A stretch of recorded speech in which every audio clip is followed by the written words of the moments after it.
Greetings from Wisconsin once again, and right now I'm just south of Shullsburg, east of New Diggins. This is a little cemetery here called the Caloria Victim Cemetery. Of course, you see this right here. Used to be just stones, but you see just laying on the ground here. But you can see, you know, looks like some volunteer group put the stones back up. Something I like to see here. But we're just going to look around here at these graves here. Yeah, a lot of them are just real little stones here. But Peter McLear,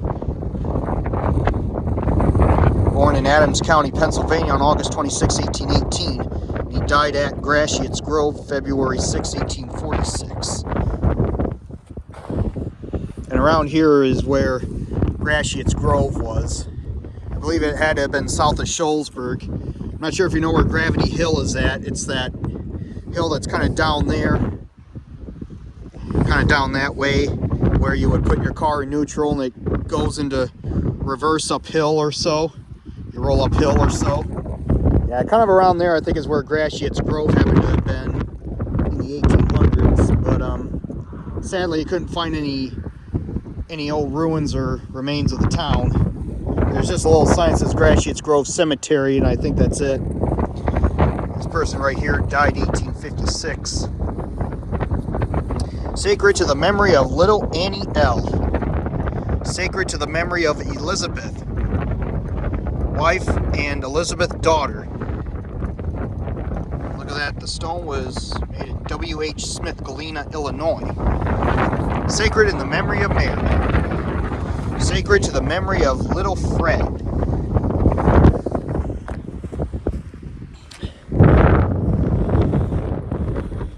Well, that's for the victims of the Caloria. Victims of Caloria or so.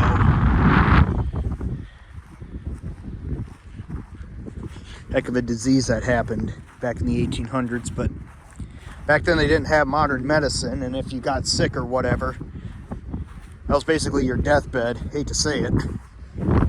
But this over here, it just looks like a regular house, but this is actually the Berry Tavern, believe it or not.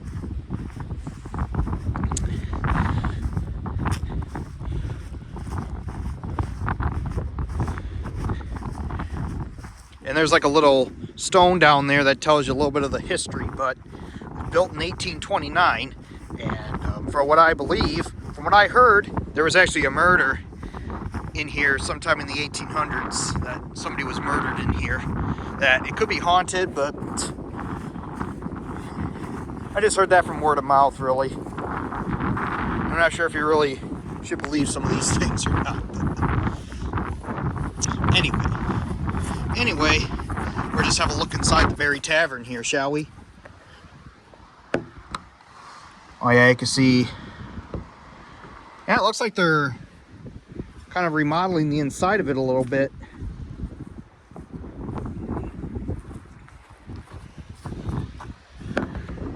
Oh yeah, that's what it looks like on the inside. I think several years ago I made a video over here of the Berry Tavern, but I just thought while I'm over here I might as well do another video of it. I mean, what the heck.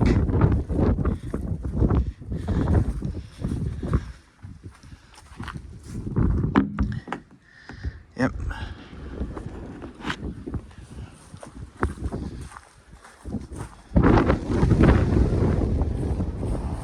They actually do have events here, I think during the summertime or so, where they have like live music and that too, so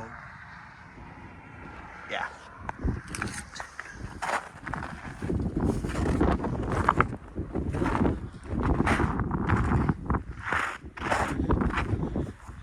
There's this little kind of rock hut or what have you.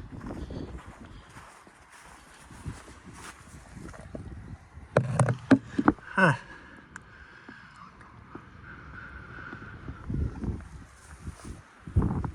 Yeah.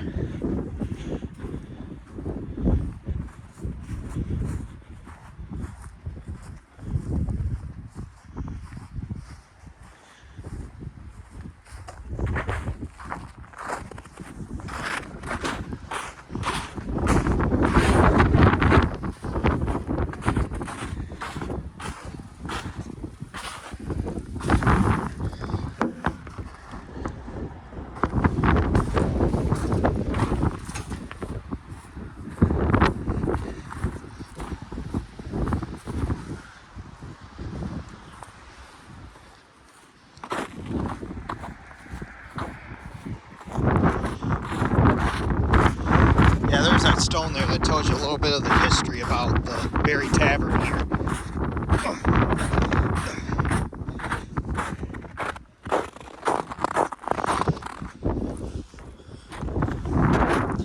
Here we are. Oh, sorry, I stepped in a pig. Yeah, this one's a little deep in that spot here. Okay, I'll read it. This stone marks the old Chicago stagecoach and the tavern built by Fontanius Berry in 1829, erected by the DAR of Shullsburg. Yep.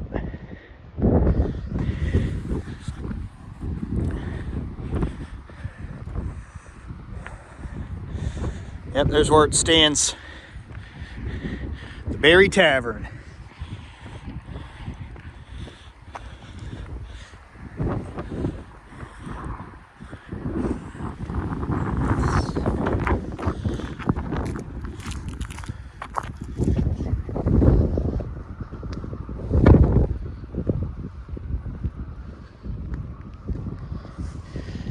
Okay, well, this is my video of the Gloria Victim Cemetery and a revisit to the Berry Tavern just south of Shullsburg. Sign off for now.